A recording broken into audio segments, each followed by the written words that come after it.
what would you call your personal meaningful revolution? Yes, and we were talking before the show a little bit, and I love the name of your podcast, the Meaningful, like Revolution, because for me, what's meaningful is the inner revolution, and the inner revolution, in my view, in my mind, is really all about how can I deeply understand myself in, and not just in superficial ways, but like really at my depths, and really pull back all the layers and really start to understand all the operations. Where is everything coming from? Like, what is all this stuff that I'm reacting to? Because one of the things that I've found is that, the more we take action from a place of, let's say, a lack of clarity, or I like to call conflict is action taken from a place of conflict is only going to create more conflict.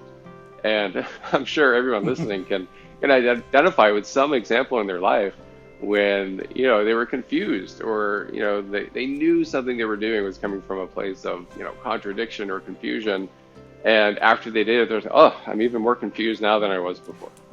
Right? And so for me, it's really been this long journey of understanding myself better and understanding like what's driving me, what's moving me, and how can I take action from a place that is deeply aligned, instead of from a place of who knows what, from my conditioning, from my biases, from all that kind of stuff. So that's been my journey, and that's what I continue to work on, because it's a lifelong journey.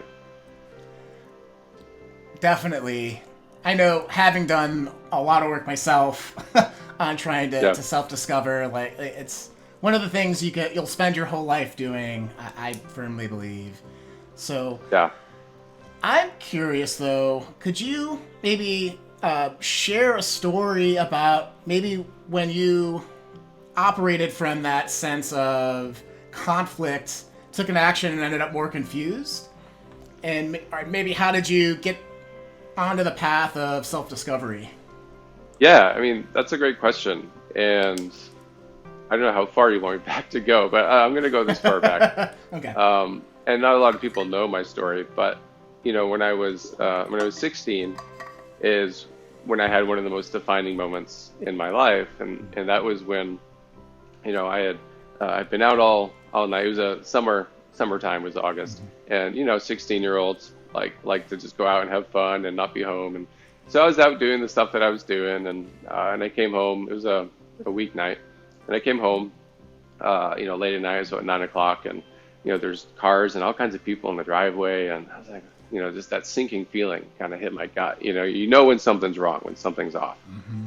And so I slowly just pulled up the driveway, and I got out of the car. My dad was standing right outside the car, and I get out, and he just like steps right up to me, and he says, your brother was in a car accident.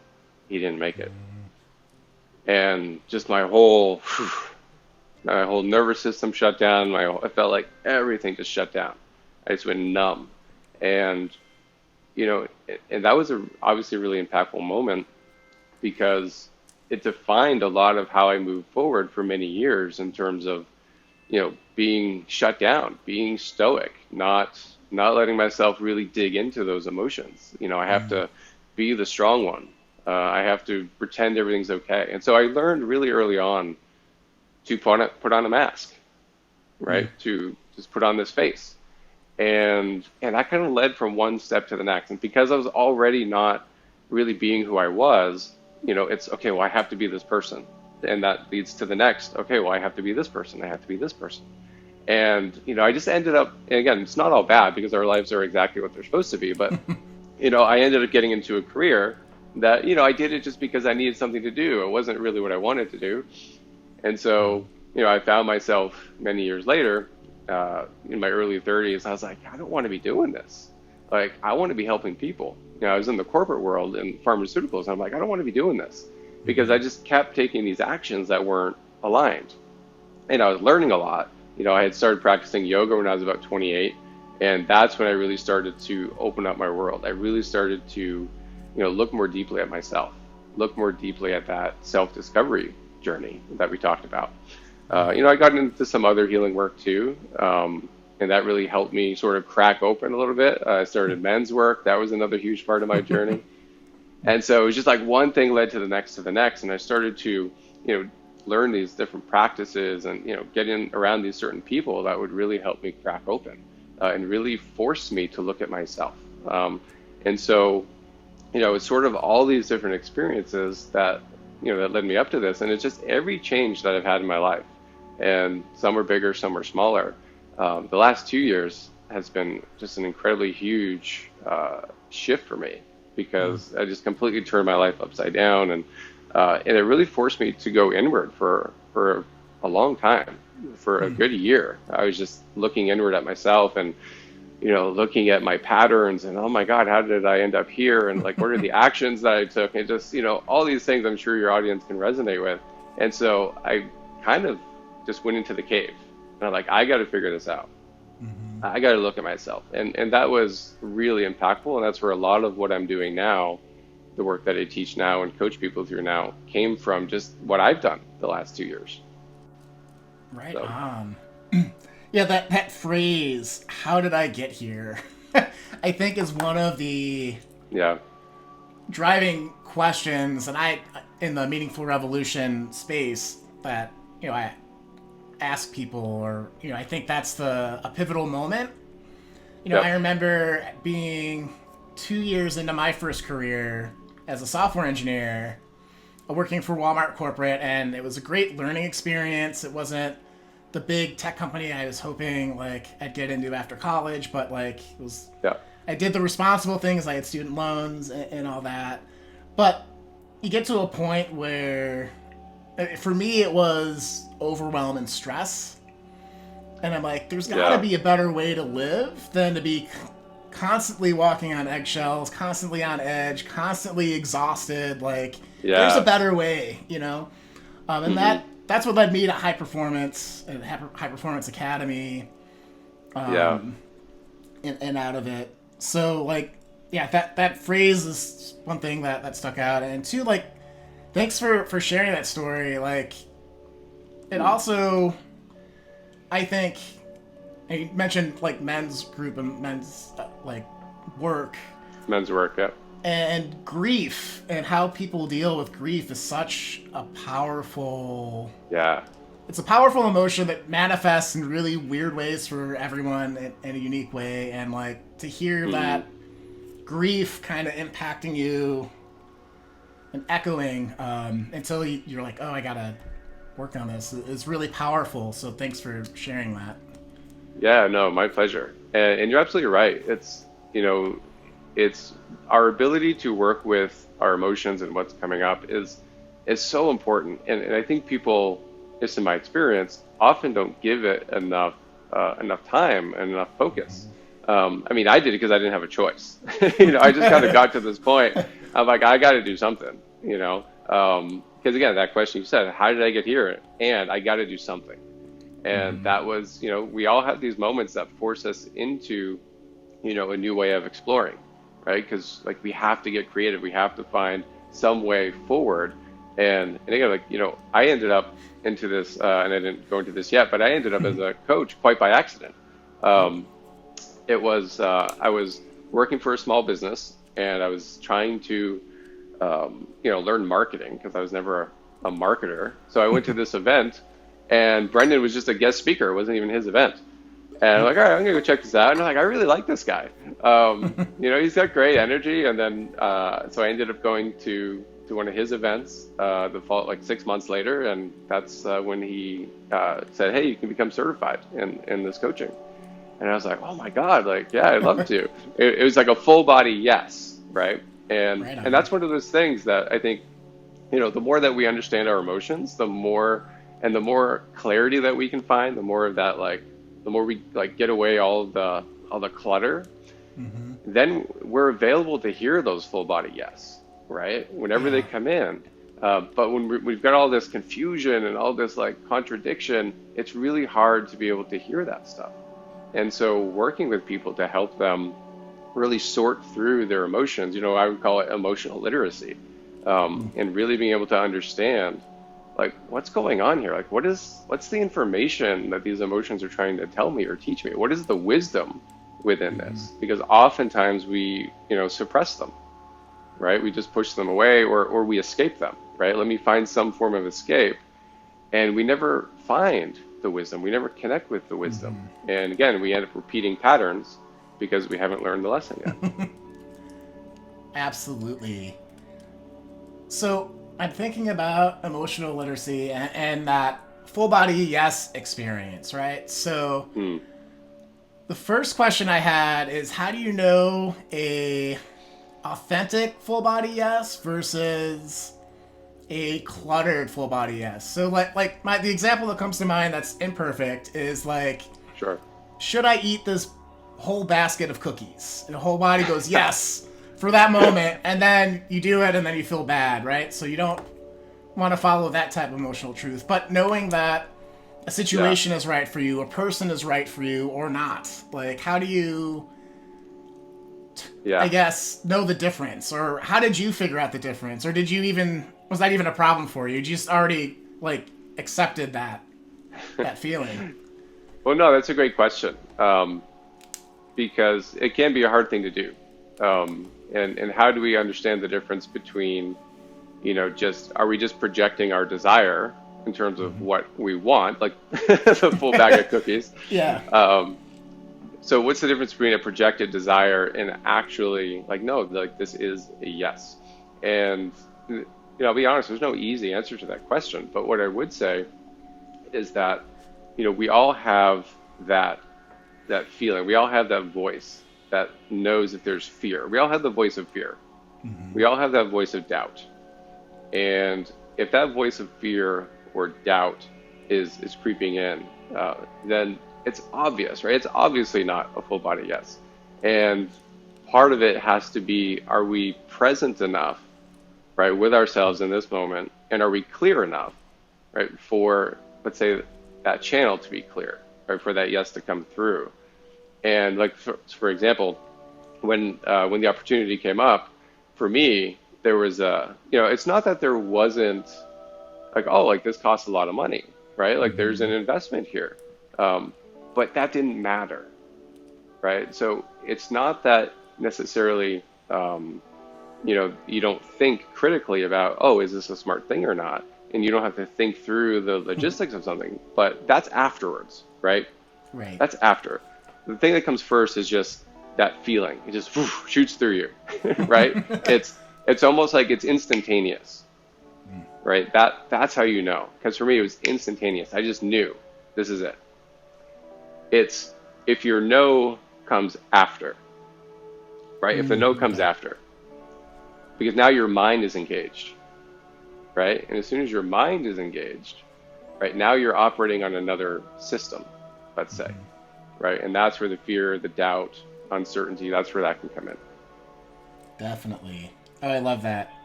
It's reminding me of some work I did. I took a course years ago from Edmund Pagan where he talked about essentially it was like how the mind works, and he talked about different currencies that we operate in, based on a model that's not really great for the brain anymore. It's been disproven. But I like the idea that like we have like an emotional currency, we have an intellectual currency, and like a physical currency, and they all have different interests and things that they shy away from. So like, well, I would say they all have different wisdom, right? Yes. Yeah. They all have different wisdom, and if we can, and that's why I often tell people, like, we have to create space in our lives. We have to create spaciousness so that we can have the quietness to be able to hear what that wisdom is, right? And part of what I would call intuition is how all those systems work together. Yeah. The emotions and the mind and our physical body. How do all of these things and our senses, the things that we're picking up consciously and unconsciously, how do all those work together to arrive at a particular answer, right? Yeah, definitely. That's basically where I was going with that. So, I guess the next best question I have is, how do you develop that muscle of trusting that intuition, which is that feeling, getting your mind on board, like the fear, like, hey, I'm going to move cross country, and move in with a Yeah. old college roommate, and just see where life takes me. Like, this feels right in the moment. I'm really like excited and then freaked out. Like, did I just blow up my life? This is actually like that's how I got out to California. Is Yep. had a buddy say, "Hey, sleep on my couch for as long as you need to get settled, and let's make this happen." Yeah. And so, how do you address the fears that come up, or either like physically, or like I'm going to ruin myself financially, or like I don't know if I can do it, so it's like a self-worth thing. Like, how do you think through that with somebody? Yeah. It's part of it can be starting to separate out the different pieces, in terms of okay, how does that feel physically in your body? What are the thoughts that come up? What are the emotions? And you can start to work through, each of these different, let's say, systems, right? These different intelligences, and you can break them down, piece by piece, and start to understand them. But really, what I would say is, so much of this is about understanding relationship. And when I say relationship, what I mean is you have to understand your relationship to to other people. You have to understand your relationship to things. You have to understand your relationship to the ideas and beliefs that you might be holding on to.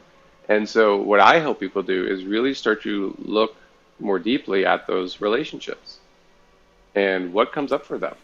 And, and the big one, as we said, is, we tend to make most of our decisions, if not all of them, emotionally. And then we justify them rationally after the fact, right? So the big piece is really helping people, like I said before, gather the wisdom from the emotion, that emotional literacy, and really understand, what is this trying to tell you, right? And people aren't going to probably like this answer, but one of my kind of mentors, his secret to life was, he said, "I don't mind what happens." And that's a big one. That's a big one. Because a lot of this is going to depend on how a person wants to live their life and what they want to believe. Like, for me, I believe that all these things that happen, everything that happens, is an opportunity for me to discover more about myself, right? And if I approach life that way, then, yes, I want to think, intelligently through my decisions and my choices and so forth. But, if I really believe that I'm going to learn from everything, right, then what I'm going to do is I'm going to, the goal is to try and make what I would call, it's being integrally intelligent, right? Integrally intelligent.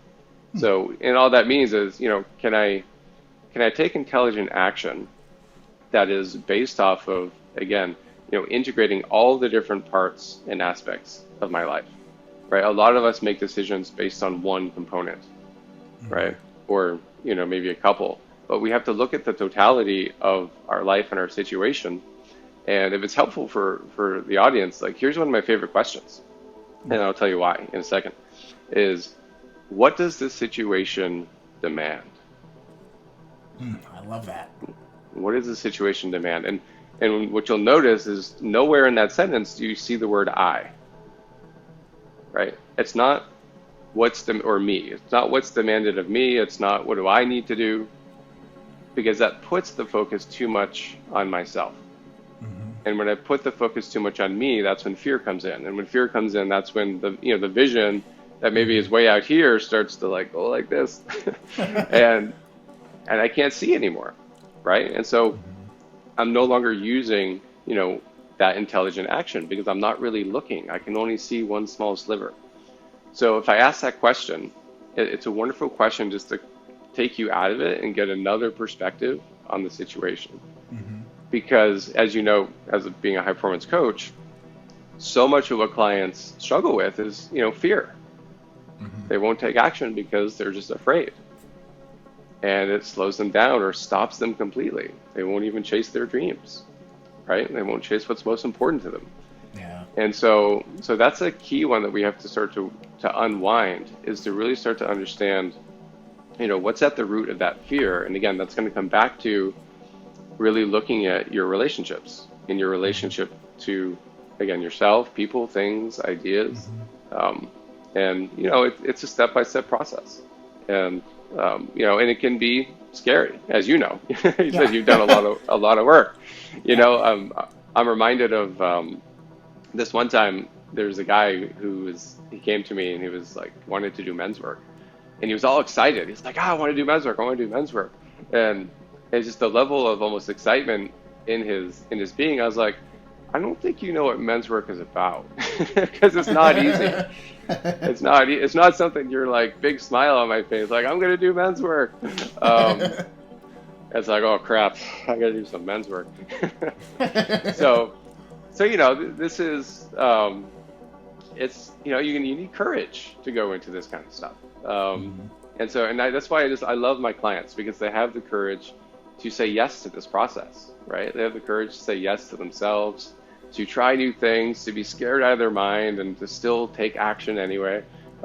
It's just a blessing to be able to do this work. I wholeheartedly agree, and there's nothing more magical, I think, in that coaching. Like, the days where I'm happiest are when I do a coaching session and can help someone turn the light bulb on. Like, and it's literally like, I'm sure you've seen it where they're like, oh, okay, got it, Yes. Yeah. That's like, that's a good day.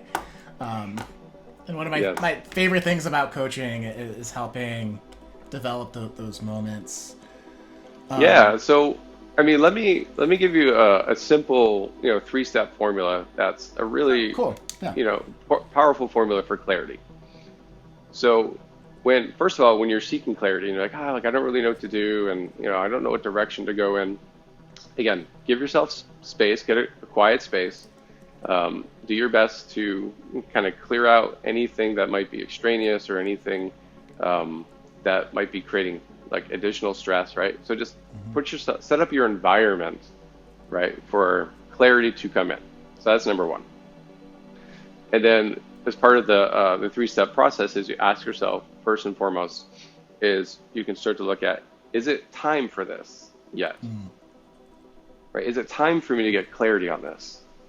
Because oftentimes we're just being impatient, right? And it's we just have to wait. Like we might be in a time like I was for, a couple of years ago. It was a period of gestation, right? It was a period I just had to go inward, and I had to, kind of sit in my stuff for a while, right? It wasn't a time to get clarity on what am I here to do or anything like that. So do a check-in with yourself. Like, is it time, or do I need a little more patience here? So that's number one. Number two is, am I trying to get clarity in the right area? Because oftentimes, we will intentionally look for clarity in one space because we're actually maybe avoiding another one, right? And so, let me come over here and get clarity, right? So again, be honest with yourself about, okay, is this actually where I need clarity, or is there somewhere else that actually needs it first, right? Is there a higher priority here? Is there something that I'm avoiding, right? So that's number two. And then number three, you can check in, and this happens so often, like I love when I can kind of catch clients out in this, is they'll tell me, like I don't know what to do, and and my style varies a little bit. Oftentimes I'll just get pretty firm with them. I'll say, bullshit. Like, you know exactly what to do, and you don't like the answer. And they're just like, oh, it's like sunk my battleship, So check in with yourself and just say, you know what? Do I actually already have the answer, but I just don't like it? And so I'm looking for something else. So once those things can be established, that's going to set you up for just a much cleaner, space with which for clarity to arise. Yeah, I love that. I love those questions. And I'm struck because I know in my coaching practice that second question is, am I trying to get clarity in the right area? A lot of times I find that if you're so focused on your career that your big unlock and breakthrough is actually taking care of your health or getting more sleep or being more Yeah. present at home, right? It's these adjacent areas where you've lost some focus and lost some balance in it. So I love that question for that reason. Yeah. And if anyone who's watching or listening, like if you're struggling in this area, right, just reach out to me. We'll set up a 15-minute call. We can jump on and we can just power through. There's a lot that can happen in 15 minutes. When you're really focused. So that's what I'm here to do. I'm here to help. Right on. Awesome. Yeah, we'll have a link in the show notes for the listeners for that 15 minutes. So very, very generous of you for that. My pleasure. The offer. So,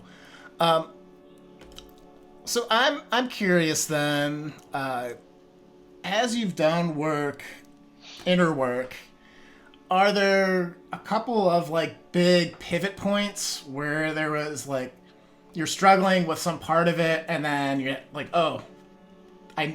you got the clarity or the unlock of like, I've been operating this way, or I need to approach it in this way in order to move forward? Yeah, absolutely. And I'll tell you, one of the biggest ones is really is very fairly recent for me. And when I told you before, it's this is an ever-present journey.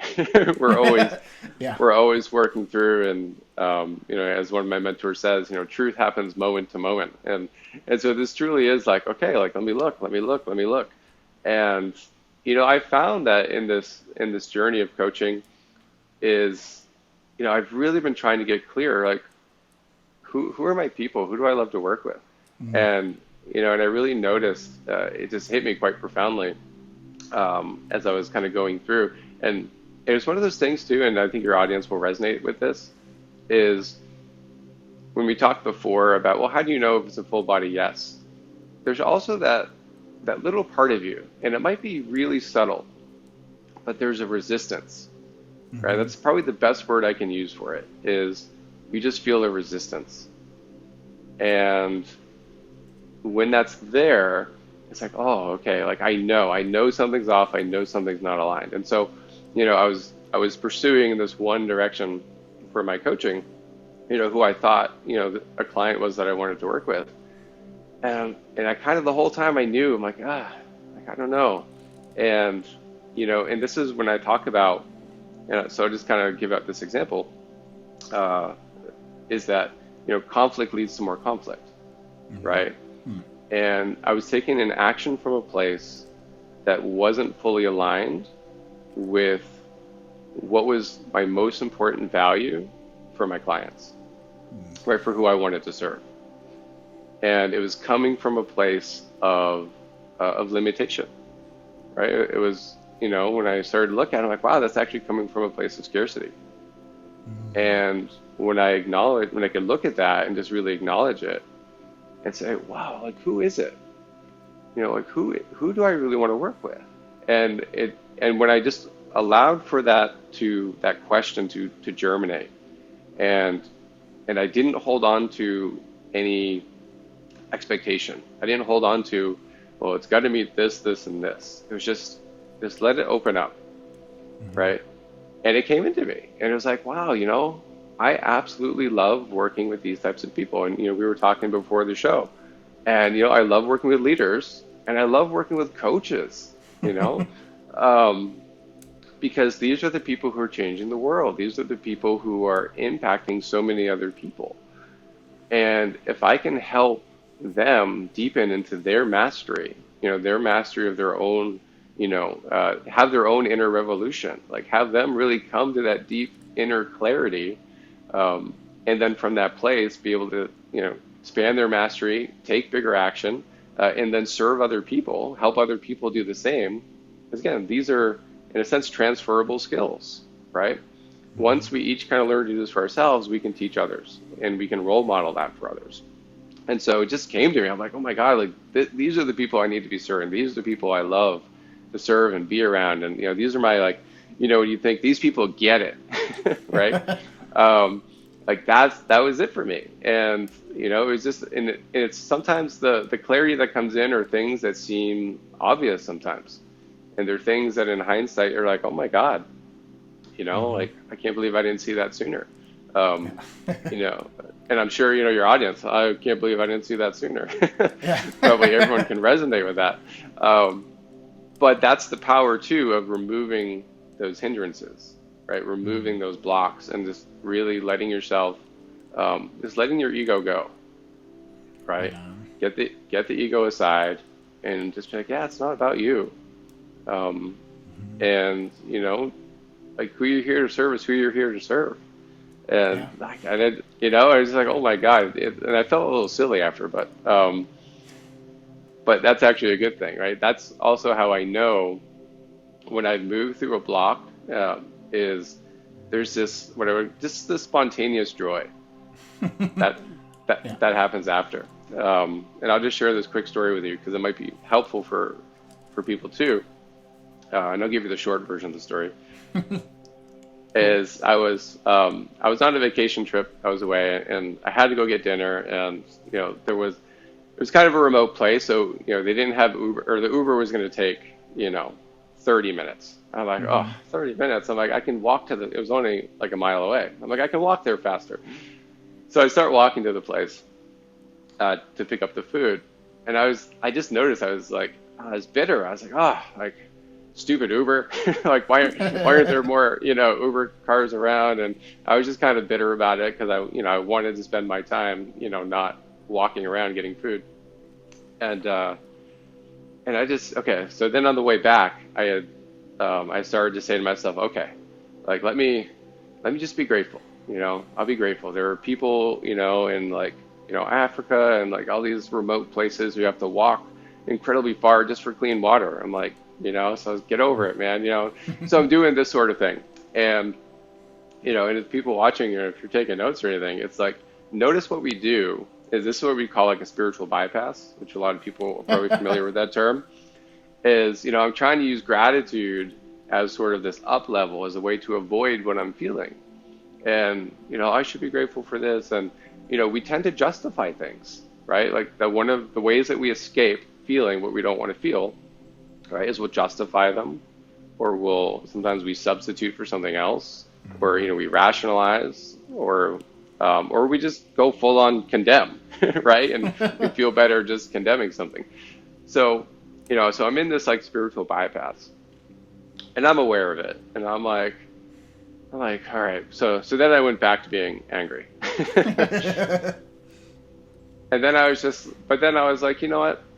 I'm like, it's okay. You're allowed to be angry. Just in my head. I was just like, you're allowed to be angry. And it's like, gave myself permission with no judgment, just you're allowed. And in that moment, it transformed. And I just spontaneously started laughing. And all the anger was gone. And, and it's really interesting, sort of the key message here, and this is what I help a lot of clients do, is can you let yourself be with what is? Right? Can you let yourself be with what is in this moment without having to change it or move away from it? Can you just be with what it is? And when you can, that's when that spontaneous shift is possible. Right? And so that was a really powerful lesson for me. And what I noticed, and what I think you'll all notice, is we put so much effort into trying to make something other than it is. It's a lot of energy. It's a lot of effort, right? Now that doesn't mean that we don't. It doesn't mean that change isn't needed and that it's not important for change to happen. But we really have to look at the way that we're going about change, and that's a big part of the inner revolution too. Is to look at the way you're doing it. Because if it feels effortful, if it feels like hard, right, then that means there's a lot of resistance within you. And which also indicates there's a lot of conflict and contradiction within you, right? And how many clients, have you probably worked with, Shawn, where you can feel that resistance that people have, right? And if we want clarity, ultimately, if we want clarity, we have to get really honest with ourselves about what it is we really want and don't want. And we have to get really honest about, like, what am I looking at? What is the situation here? And a lot of people don't want to do that. Yeah. They don't want to be that honest.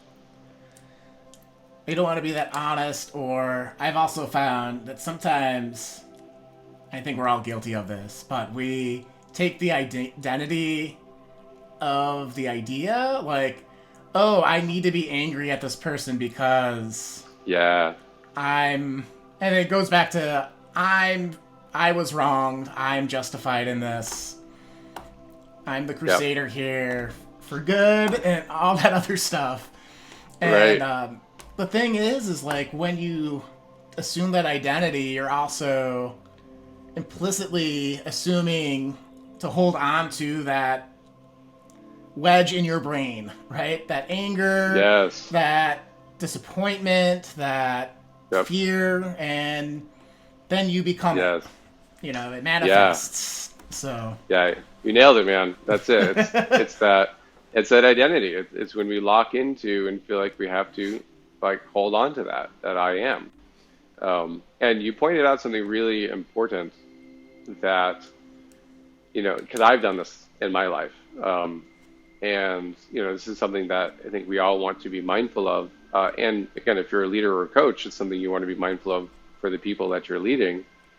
Is it's really easy to, because we're living in more of a woke society now, right? A lot more people are aware of personal development and these different tools and so forth.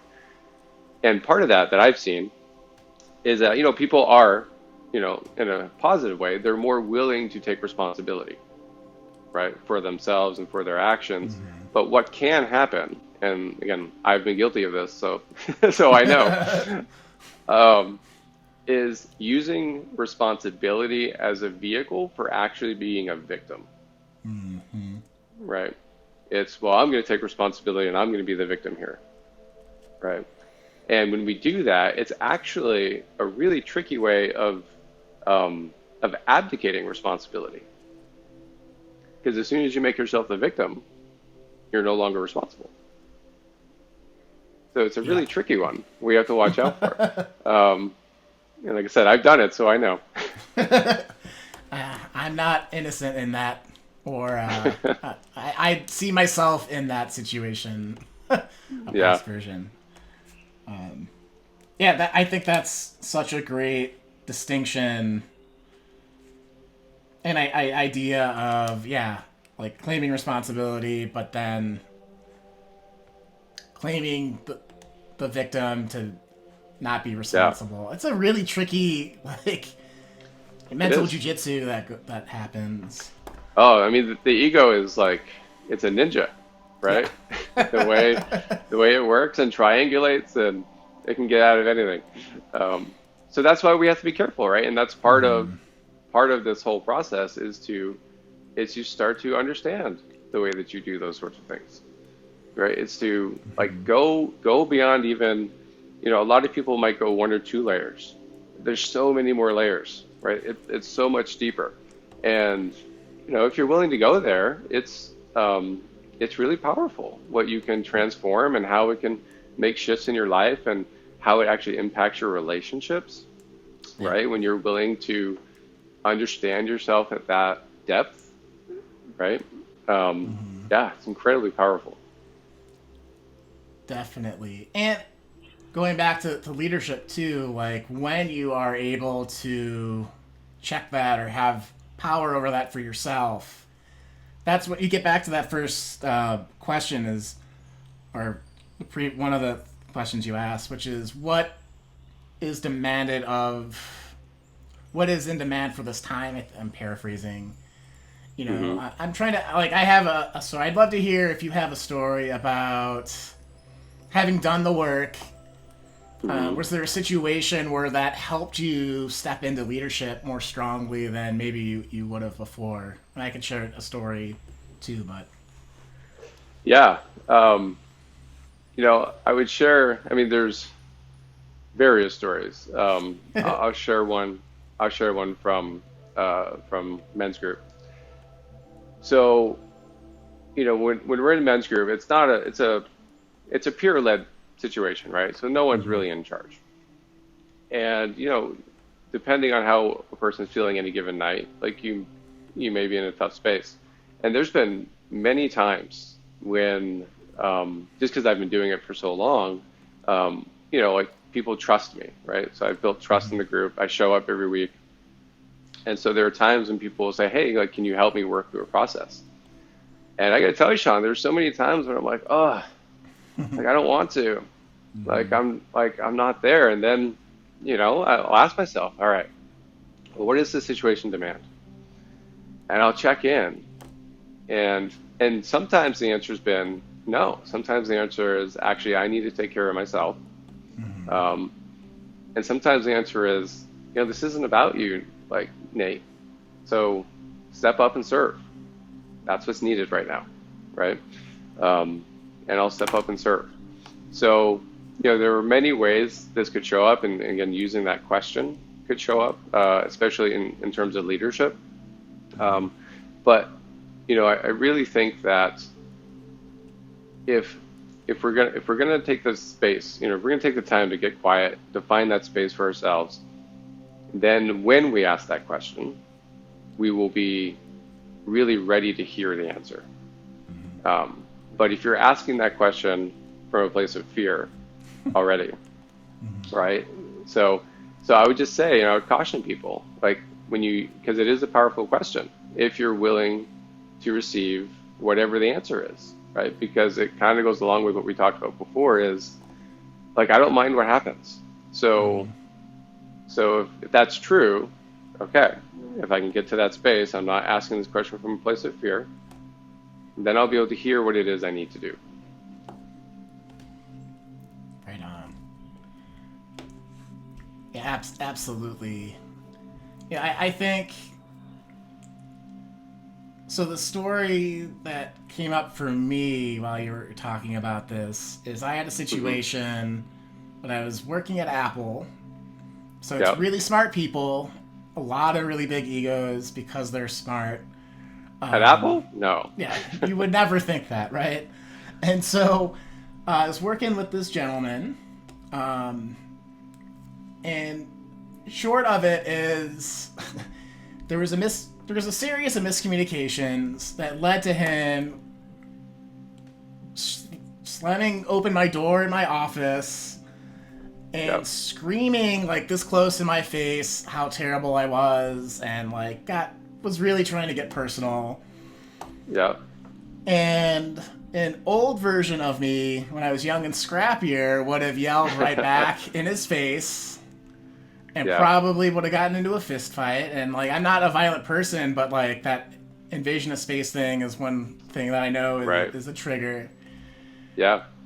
And asking that question, what does this situation demand? And it's a cooler head, it's de-escalation, it's how do I shift this, because I'll probably have to work with this person going forward. So, like, being able in that moment to feel that anger and be like, I'm justified in this, and there's a path. Yeah. And choosing not to go down the path of making this worse, but trying to save the relationship. I was able to, get some other people involved and kind of cool it down, and then work on getting back to being able to work. But that's the kind of, at least for me, like, that's a big example of why this inner work's so important.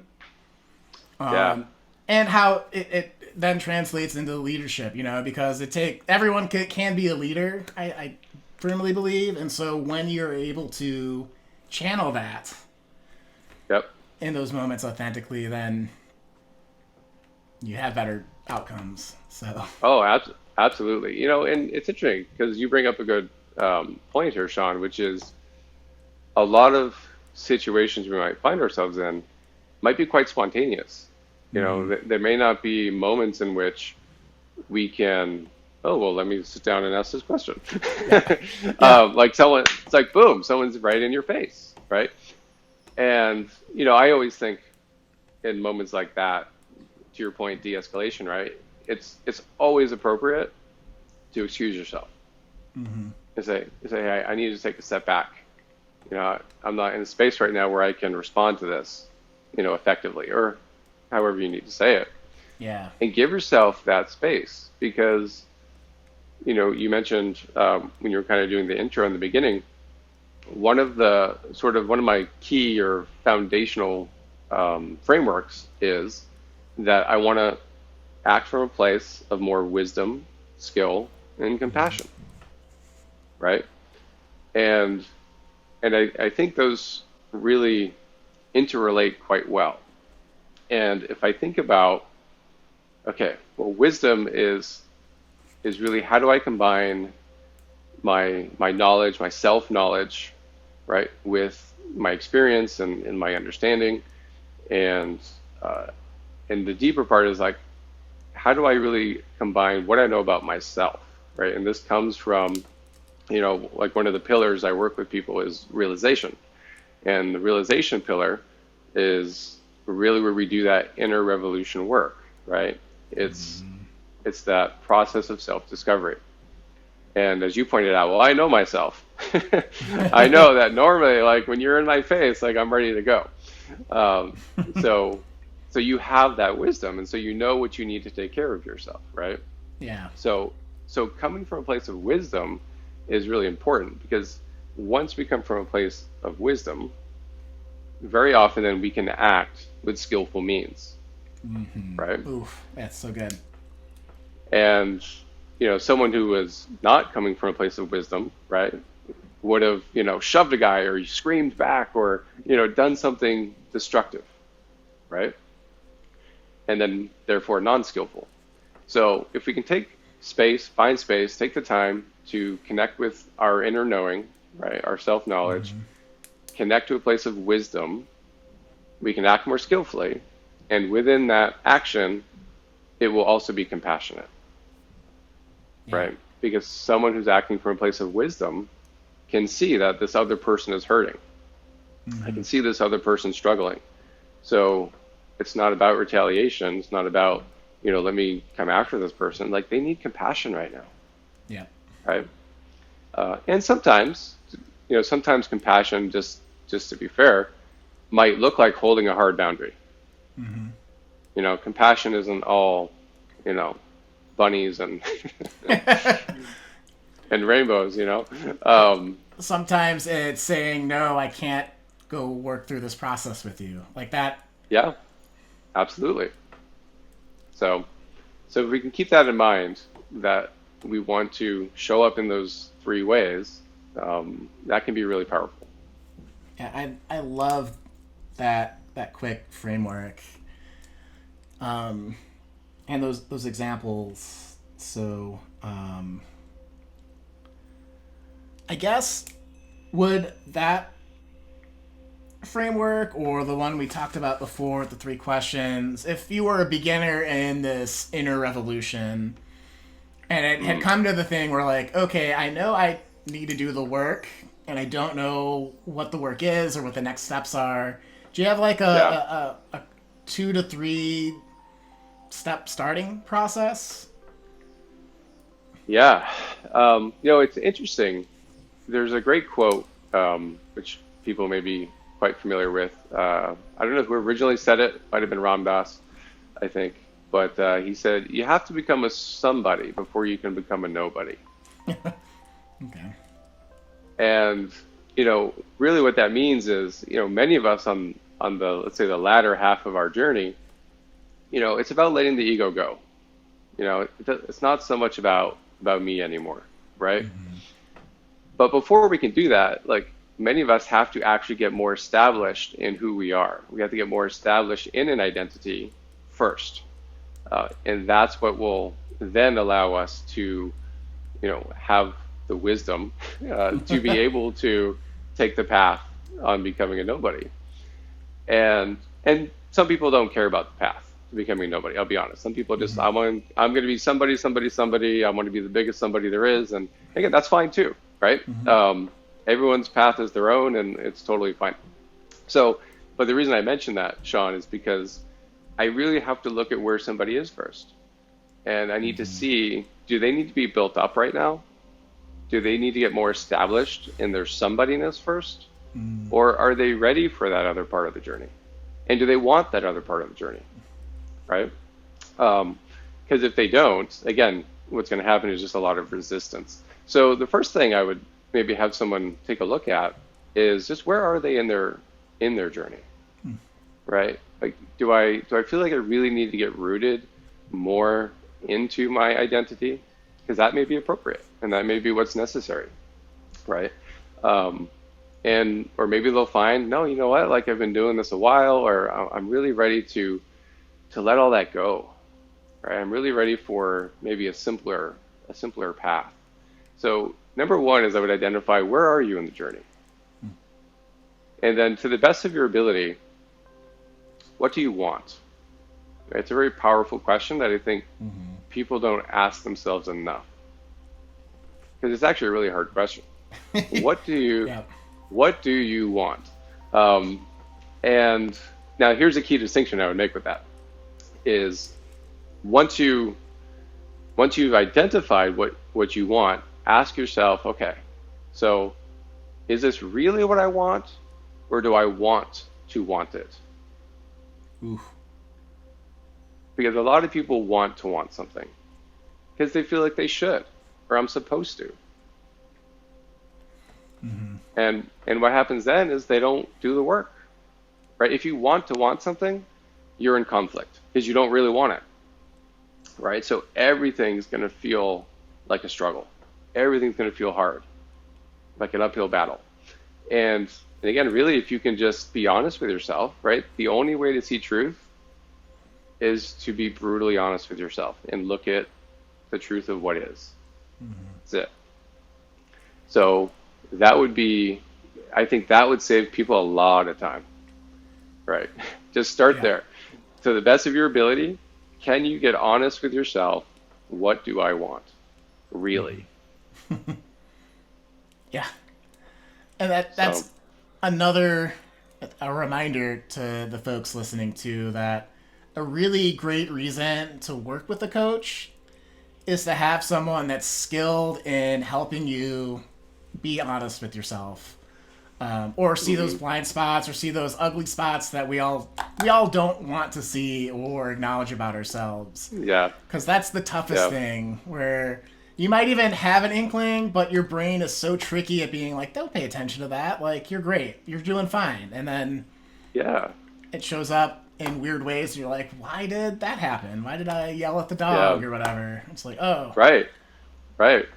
And to hold you in that space, right? To have somebody, because again, as a coach or just an outside person, we can hear the tonality, right? We can hear like the way that somebody says something, or the pacing with which they say it, or how long it takes them to respond, like all these different subtle things that, because we can't see the water we're swimming in, right? It's why I need coaches, because I can't see my own stuff. Is there's all these things, all these subtle things, and a coach can really draw that out of you and say, what do you think that was about? And start to give some honest reflection. Like, I mean, my job, I see my job as just like, I'm here to be a mirror of truth. That's it. I'm going to be a mirror of truth for you. It's not my job to tell you how to live your life, to tell you what to do, but I am here to reflect back to you what you need to see, so that you can create the life you want for yourself, right? The one you really want.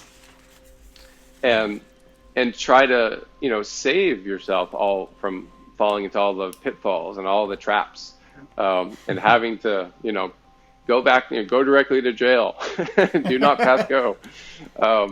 It's, can we avoid all those things? And again, it's not that there isn't wisdom in those things too. But, I think we've all experienced at some level, if there's suffering that's not necessary, well, then let's see if we can move through it, or not have to go through it. So. It's you can learn the lesson by getting hit in the face with a snowball or seeing that there's a snowball fight on your path and avoiding it. That's not a great analogy, but I think it illustrates the point I'm trying to make. Like there's, you can learn through observation or you can learn through experience. And sometimes having a mentor or coach with a different perspective is a little bit less painful because you can be like, oh, that's going to hurt if I step into that. Yeah. So. Yeah, absolutely. I mean, we all need support on the journey, right? Nobody does it alone. And, just having people who have been there, who have experienced life and in its vast array. And again, people who have done the work. Like it's hard to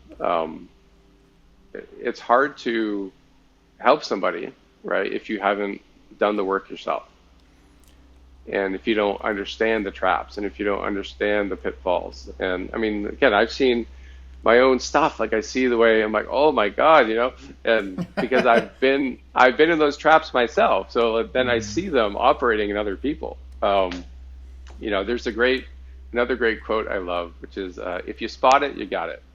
Yeah. Right. So all the stuff that you see in other people, that's because it's in me. And I know I've had a lot of challenges, and so I can spot them. And it's like, and I've learned tools to help people work through them. So. Right. I love that. I guess that's probably the perfect way to end. So I think maybe we'll call it there. So Nathan, thank you so much for being on the podcast today. I really enjoyed our conversation. I think inner work is integral to anything you want to do out in the world.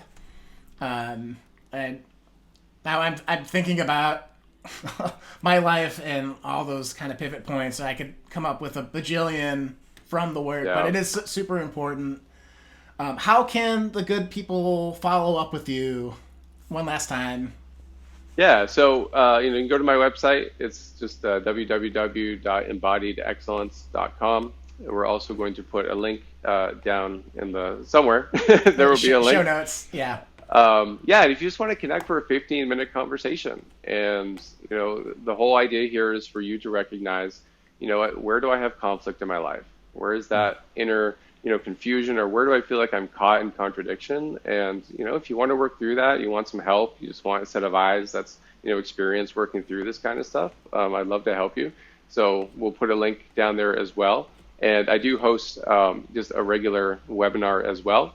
And if that's something that your audience wants to go to, we'll make that link available as well. Awesome. Yeah, we'll put it down in the show notes. Wow, what a powerful conversation. I always do this. I take 3 pages of notes and then remind the audience to take notes at the end instead of the beginning. I need to update my checklist here, but they know by now. They've learned. I hope. So with that said, thanks again for coming on. It was a true pleasure. I'd love to have you on sometime again in the future if you're down for that. Yeah. Awesome, Shawn. This has been great. Great to see you again and connect with you. I love the work that you're doing. Let's keep this meaningful revolution going. And I'm happy to connect.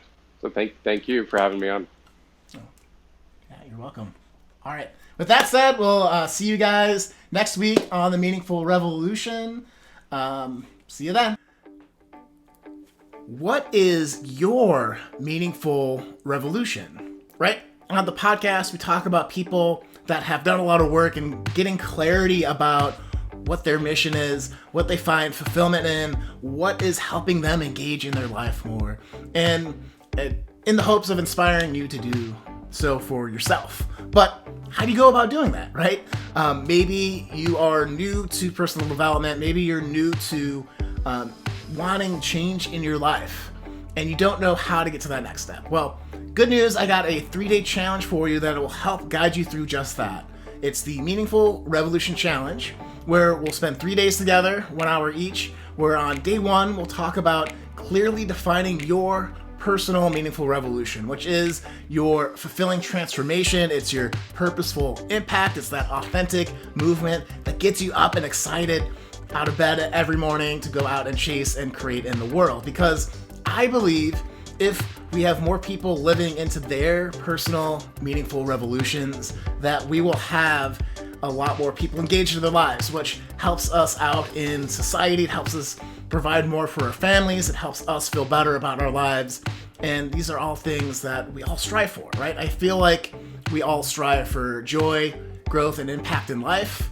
And a lot of that revolves, if you can achieve those three things, you have your personal meaningful revolution. So I'd love for you to join us in this free 3-day challenge, which is live.